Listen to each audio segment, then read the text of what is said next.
എന്താണെന്നറിയോ? വേറൊരു പ്രശ്നം പറയുന്നത് ഇവിടെ ഒരു കത്തിന്റെ കാര്യം പറഞ്ഞു. ഒരു കത്ത് സാംസ്കാരിക വേദി എന്ന് പറഞ്ഞിട്ട് ഒരു ലെറ്റർ പേഡിൽ ഒരു സംവാദത്തിന് വെല്ലുവിളിച്ചിട്ട് കത്ത് കിട്ടിയിരുന്നു. മൗലവിമാർ ഓടിയെന്നാ അവിടെ പറഞ്ഞ്. മൗലവിമാരെ അതിന് മറുപടി കൊടുത്തോ അല്ലേ എനിക്കറിയില്ല എന്നാ പറഞ്ഞ്. എന്തായിരുന്നാലും അങ്ങനെ ഒരു കത്ത് ഓരോരുത്തർക്ക് കൈമാറി ഒരു കൂട്ടർ മറുപടി കൊടുത്തു. മുജാഹിദുകളുടെ ഭാഗത്ത് നിന്ന് എന്താ ഉണ്ടായി എന്ന് എനിക്കറിയില്ല എന്ന് മൂപ്പർ പറയുന്നു.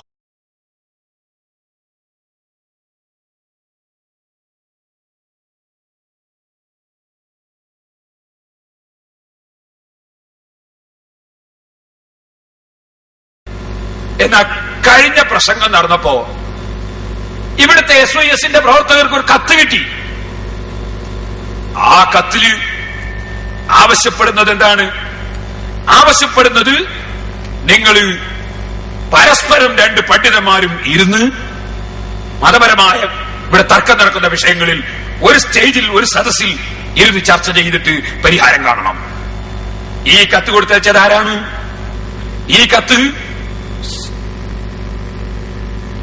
കൊടുത്തയച്ചത് മുസ്ലിം സാംസ്കാരിക വേദി നാദാപുരം. ഇതിൽ ചെയർമാൻ PB കുഞ്ഞബ്ദുള്ള ഹാജി, ഇതിന്റെ കൺവീനർ സൂബിക്കുട്ടി മാസ്റ്റർ, ഇതിന്റെ ട്രഷറർ ജമാൽ ഹാജി. ഈ കത്ത് കൊടുത്തയച്ചപ്പോൾ ഇവിടുത്തെ SYSന്റെ പ്രവർത്തകർ അതിന് മറുപടി കൊടുത്തയച്ചു. മറുവശത്തിനും അവർ ഇതുപോലെ കത്ത് കൊടുത്തിരുന്നു. ആ കത്തിന് മുജാഹിദുകൾ പ്രതികരിച്ചോ? ഞങ്ങൾക്കറിയില്ല, അവർ എഴുതിയ ഞാൻ വായിക്കാം. ഞങ്ങൾക്കിപ്പോൾ അവര് ഒരു അഭിനന്ദന ലെറ്റർ തന്നു. അങ്ങനെ നാദാപുരം മേഖലയിലും പുറത്തും അറിയപ്പെടുന്ന ഒരു പൊതുകാര്യ പ്രസക്തനും പ്രമുഖ രാഷ്ട്രീയ പാർട്ടിയുടെ നേതാക്കളിൽ ഒരാളുമായ വരപ്പുറത്ത് കുഞ്ഞബ്ദുള്ള ഹാജിയുടെ നേതൃത്വത്തിൽ ഞങ്ങൾ ഈ കാര്യം ചർച്ച ചെയ്യുകയും രണ്ട് വിഭാഗത്തെയും ഒരു പൊതുവേദിയിൽ ഒന്നിച്ചിരുത്തുന്നതിനെ പറ്റി സംസാരിക്കാൻ രണ്ട് വിഭാഗത്തെയും സമീപിക്കാനും തീരുമാനിച്ചു. അങ്ങനെയാണ് SYS മേഖലാ കമ്മിറ്റിക്കും KNM മേഖലാ കമ്മിറ്റിക്കും ഞങ്ങൾ കത്തുകൾ നൽകിയത്. ഏതായാലും നാദാപുരത്തെ മുസ്ലിം ജനസമൂഹത്തിന്റെ ആശയാഭിലാഷങ്ങൾക്ക് മുമ്പിൽ അനുകൂല പ്രതികരണം കാഴ്ചവെച്ച താങ്കളെ അഭിനന്ദിച്ചുകൊണ്ട് നിർത്തട്ടെ. ഞങ്ങൾക്ക് അവർ തന്ന കത്താണ് ഇത്. മുസ്ലിമീങ്ങൾ മനസ്സിലാക്കി. അങ്ങനെ ഒരു സാംസ്കാരിക വേദിയുടെ ഒരു കത്തിനെ പറ്റി ഇവിടെ പരാമർശമുണ്ട്. അപ്പോ അത് നമ്മുടെ പ്രവർത്തകരുടെ കയ്യിൽ അങ്ങനെ ഒരു കത്ത് കിട്ടിയോ? കിട്ടിയപ്പോ തന്നെ അവരൊന്ന് അന്വേഷിച്ചു. നമ്മൾ നോക്കിയാലോ ഇങ്ങനെ ഇതിൽ പറഞ്ഞ സനതൊക്കെ ശരിയാണോ നോക്കണ്ടേ? അപ്പൊ അതിന്റെ ലെറ്റർ പേഡിലുള്ള ആദ്യത്തെ പേരൻ ആരാണ്? വരപ്പുറത്ത് കുഞ്ഞബ്ദുള്ള ഹാജിയാണ്. എനിക്ക് അദ്ദേഹത്തെ അറിഞ്ഞൂടാ. വരപ്പുറത്ത് കുഞ്ഞബ്ദുള്ള ഹാജി അദ്ദേഹമാണ് ഈ സാംസ്കാരിക വേദിയുടെ ചെയർമാനായിട്ട് ആ ലെറ്റർ പേഡിൽ പറഞ്ഞിട്ടുള്ളത്. അപ്പോ നമ്മുടെ ആളുകൾ എന്ത് ചെയ്തു? വേഗം പോയി ഇതെന്താ അതിന്റെ സത്യാവസ്ഥ? വരപ്പുറത്തെ കുഞ്ഞബ്ദുള്ള ഹാജി, കാരണം ഒന്നാമത്തെ സനദിലെ റാവി, ഒന്നാമത്തെ റാവി തന്നെ വരപ്പുറത്തെ കുഞ്ഞബ്ദുള്ള ഹാജിയാണല്ലോ. അപ്പൊ മൂപ്പരോടും പോയി ചോദിക്കുക എന്താ അതിന്റെ നിജസ്ഥിതി. വരപ്പുറത്തെ കുഞ്ഞബ്ദുള്ള ഹാജിയെ നമ്മുടെ പ്രവർത്തകർ സമീപിച്ചു. അദ്ദേഹത്തോട് ചോദിച്ചറിഞ്ഞു, നിങ്ങൾ ഇങ്ങനെ ഒരു സംഗതി അറിയോ? നിങ്ങളാണോ ഇത് പറഞ്ഞിട്ടുള്ളത്? നിങ്ങളാണോ ഈ കാര്യം എഴുതിയിട്ടുള്ളത്? നിങ്ങൾ ഇതിൽ ഒപ്പിട്ടിട്ടുണ്ടോ? ഇത് നിങ്ങൾ അംഗീകരിക്കുന്നുണ്ടോ എന്നൊക്കെ ചോദിക്കുന്ന ഒരു ഭാഗമുണ്ട്. അതിന്റെ ചുരുങ്ങിയ ഒരു ഭാഗം ഇൻഷാ അല്ലാഹ് ഇവിടെ ഒന്ന് കാണിക്കാണ്. ഈ ഓരോരുത്തരെ കൊണ്ടൊന്ന് ഇന്റർവ്യൂ ചെയ്യുന്നു എന്നൊക്കെ പേരോടിന് ആക്ഷേപമുണ്ട്. നമ്മൾ കാര്യങ്ങൾ കാണിക്കാനാണ്. നിങ്ങൾക്ക് അങ്ങനെ പല വേലകളുണ്ട്. വേലിയുടെ കാര്യത്തിലുള്ള ഇന്റർവ്യൂ വരാൻ പോകുന്നു. വേലിയുടെ കാര്യത്തിൽ നിങ്ങൾ ഒപ്പിച്ച വേലക്ക് ഇനിയും ഇന്റർവ്യൂ വരാൻ പോകുന്നു. അതിന്റെ മുമ്പ് വരപ്പുറത്ത് കുഞ്ഞബ്ദുള്ള ഹാജിയുമായിട്ടുള്ള ഒരു അഭിമുഖമുണ്ട്. ഈ വിഷയത്തിൽ എന്താ അതിന്റെ നിജസ്ഥിതി എന്ന് അദ്ദേഹം തന്നെ ഒന്ന് പറയട്ടെ. നിങ്ങളൊന്ന് ശ്രദ്ധിച്ച് കേൾക്കുക. ഈ മുസ്ലിം സാംസ്കാരിക വേദികളുടെ ലെറ്റർ പേഡും ഈ സംഘടന വ്യാജാണ്. നിങ്ങളതിന്റെ ചെയർമാനാണ്. നിങ്ങൾ PB കുഞ്ഞബ്ദുള്ള ചെയർമാൻ എന്നാണ് അവർ കൊടുത്തിട്ടുണ്ട്. അത് നിങ്ങൾ അറിയില്ല. അപ്പൊ ഇത് നിങ്ങൾ അറിഞ്ഞിട്ട് അവരോട് ചോദിച്ചോ എന്താണ് എന്റെ പേരിൽ ഇങ്ങനെ കൊടുക്കുന്നത്? സത്യത്തിൽ നിങ്ങളെ മഞ്ചേശ്വരുടെ കേസിൽ ഞാൻ മറ്റൊരു ചെയർമാനാ കാണുന്നില്ലല്ലോ ചെയർമാനാ. ഈ സൂപ്പിക്കുട്ടി മാസ്റ്റർ അറിയോ? അറിയൂ. ഇവരാണ് കൺവീനർ എന്ന് കൊടുത്തിട്ടുള്ളത്. സൂപ്പിക്കുട്ടി മാസ്റ്റർ വിനയ ജമാലാദിനാണ്. ഈ സംഘടന അറിയില്ല, ലെറ്റർ പേഡ് അറിയില്ല. ഇത് ഈ ലെറ്റർ പേഡിൽ നിങ്ങൾ ഒപ്പിട്ടെടുത്തില്ല.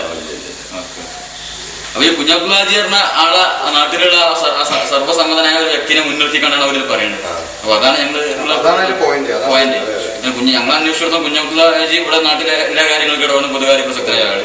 അപ്പൊ ആ നിലക്ക് കുഞ്ഞബ്ദുള്ള ഹാജി മുന്നിലുണ്ട് എന്നുള്ള നിലക്കാണ് അവര് അതിന്റെ പിന്നിലാണ് അവരെല്ലാം ഈ എല്ലാ കൂട്ടിമാറ്റലും എല്ലാ കളികളും നടത്തിയത്. അപ്പൊ ഞങ്ങൾക്ക് ഇത് കിട്ടിയ നിങ്ങൾ അറിഞ്ഞില്ല കാര്യങ്ങളൊക്കെ. ചെയർമാനാവുകയല്ല അങ്ങനത്തെ ഒരു വേദിക്ക് എന്നെ വിളിക്കുക, വിളിച്ചാൽ ഞാൻ പോവാ, വിളിച്ചാൽ പോയില്ല. കണ്ടോ? അപ്പൊ അദ്ദേഹം എന്താ പറഞ്ഞത്? ഞാൻ അറിയില്ല, ഞാൻ എന്നിട്ട് വിളിച്ചിട്ടില്ല, വിളിച്ചിട്ടുണ്ടെങ്കിൽ വിളിച്ചാട്ട് പോവില്ല. അതിൻ്റെ ഇടയിലൂടെ ചോദിക്കേണ്ട, ഹുസൈൻ സലഫിക്ക് ഇനി ഇവിടെ പരിപാടി വെക്കാൻ ഇനി സമ്മതിക്കൂല, ഇതിന്റെ ശേഷം ഇത് കത്തിന് മറുപടി തരാത്തോണ്ട് ഇനി ഇവിടെ പരിപാടി നടക്കൂല എന്നൊക്കെ പ്രചരിപ്പിക്കുന്നുണ്ടല്ലോ. അപ്പൊ അദ്ദേഹം അഭിമുഖത്തിൽ തന്നെ ചോദിക്കുന്നുണ്ട്, അത് ഒരു കൂട്ടർക്ക് മാത്രമല്ലല്ലോ, അവർക്കും വെക്കാൻ പറ്റൂല്ലോ, നിങ്ങൾക്ക് വെക്കാൻ പറ്റൂല്ലെങ്കിൽ അവർക്കും പറ്റൂലല്ലോ.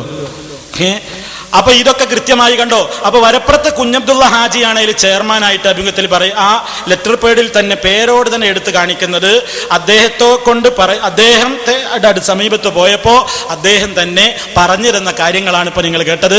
അപ്പൊ സനത് അവിടെ പൊളിഞ്ഞു. എന്നിട്ട് അതും പൊക്കി പിടിച്ചാ പറയുന്നത്, കണ്ടോ അങ്ങനെ വെല്ലുവിളി ഉണ്ടായിട്ട് ഓടിയിരിക്കണ്. ഇതാ നിങ്ങളുടെ വേറൊരു വെല്ലുവിളി ഉണ്ടല്ലോ, പേരോട് തന്നെ വെല്ലുവിളിച്ചൊരു വെല്ലുവിളി ഉണ്ടല്ലോ. അതെന്താ പേരോട് വിളിച്ച വെല്ലുവിളി? ഫർള് നമസ്കാര ശേഷമുള്ള കൂട്ടുപ്രാർത്ഥന. അവിടെ പറഞ്ഞിരുന്നു നമ്മള്, ഫർള് നമസ്കാര ശേഷമുള്ള കൂട്ടുപ്രാർത്ഥന അങ്ങനെ മാതൃകയില്ലാത്ത സംഗതിയാണ്. മഹാനായ നബി സല്ലല്ലാഹു അലൈഹി വസല്ലം അതിന് മാതൃക കാണിച്ചു തന്നിട്ടില്ല. അങ്ങനെ ഒരു നമസ്കാര ശേഷമുള്ള ഒരു കൂട്ടുപ്രാർത്ഥന അതിന് മാതൃകയില്ല. അത് സംബന്ധമായ ഇബാറത്തുകളും കാര്യങ്ങളും ഒക്കെ സംസാരിച്ചിരുന്നു. അപ്പൊ അന്ന് പേരോട് എന്ത് ചെയ്തു? ഇബ്നുൽ ഖയ്യിമിന്റെ സാദുൽ മആദ് എന്ന ഗ്രന്ഥത്തിൽ നിന്ന് ഒരു ഉദ്ധരണിയാണ് വായിച്ച് കേൾപ്പിച്ചിട്ട് പേരോട് മുസ്ലിയാര് എന്താ പറഞ്ഞു എന്നറിയോ? മൗലവി, ആ ഉദ്ധരണിയുടെ അവസാനത്തിൽ എന്നുണ്ട്. വനഹ്വിഹി എന്നത് നമസ്കാര ശേഷമുള്ള കൂട്ടുപ്രാർത്ഥനയെ സംബന്ധിച്ചാണ്.